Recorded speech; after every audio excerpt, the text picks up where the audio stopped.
Hi everybody, I am here with you today to talk about my writing decision fatigue.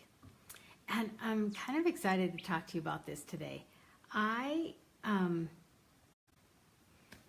wrote this because I think our life right now is just bombarding us with decisions that we have to make.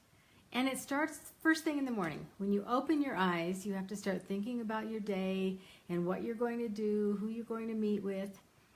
And it is the littlest decisions to the big, gigantic ones that hover over our world and create this space of overwhelm that we seem to live in. I don't know if there really was a simpler time or if it just feels like life is becoming more complicated and busier, or if we're just allowing that to happen. But we are just bombarded with decisions, from the littlest ones to the big ones, from going to the coffee shop, and I wrote in there what kind of coffee. It used to be just coffee, and now there's a million different kinds of coffee that we can have, and flavors, and how is it made, and is it iced, or is it blended, or is it just hot coffee? And then we go to work or school or whatever your life path is, and we have to make decisions about meetings and classes and events that we're going to attend. And we have family commitments, and we have work commitments. Hi, Lori. And we have all of these commitments that require decisions. And we have to decide what kind of clothes we're going to wear, what kind of image we're going to put out there for the world. We have to decide what our life path will be, who we're going to hang out with, who our friends are. It is just decision after decision after decision. And I wrote in there about exercise, the array of ways that we can exercise now. Instead of just taking a walk, whether you want to do yoga or Pilates or go to a gym, or if you have a workout gym in your home, or if you want to swim or run. There's so many decisions about exercise, and there's so many decisions to make about our lifestyle and our diets. And if you want to lose weight, oh my goodness, how many ways are there to lose weight, and which one is correct?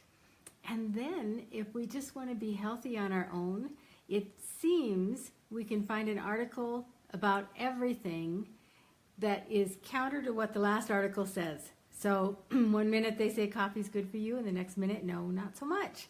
Or coconut oil is good for you, or maybe not so much.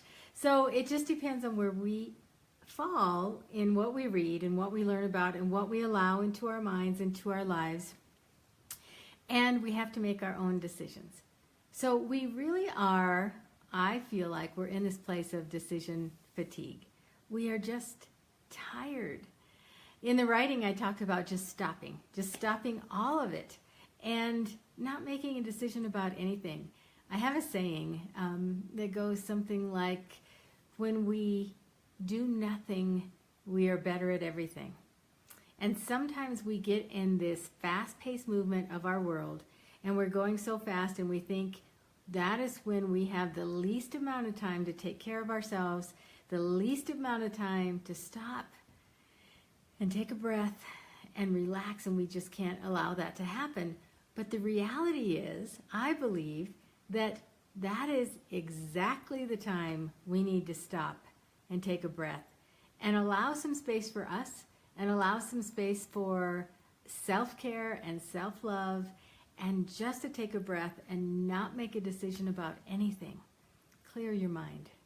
Clear your mind, clear your heart, clear your life for even just a little snippet of time, so that when you have that kind of clearing and that kind of relaxation and that kind of opening in your heart and in your mind, everything will fall into place, and it becomes easier to make the decisions and to do all of those things that you feel so overwhelmed about.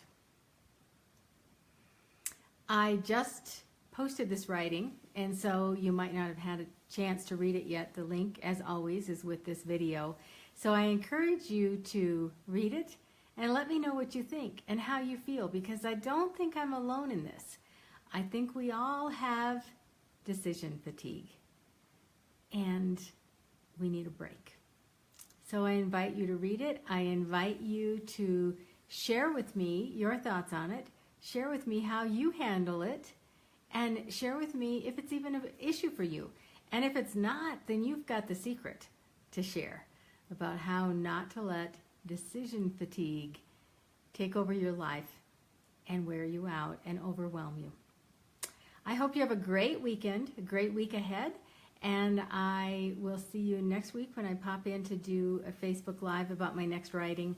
I may do a couple extra ones this week just because I'm traveling, and I always like to pop in and chat with you when I'm traveling and away from home. So I'm not going to keep you long today because I want you to get to that writing and read it and let me know what you think. Have a wonderful week. I'm Penny Hunt. This has been Penny Heart to Heart. Thanks for watching.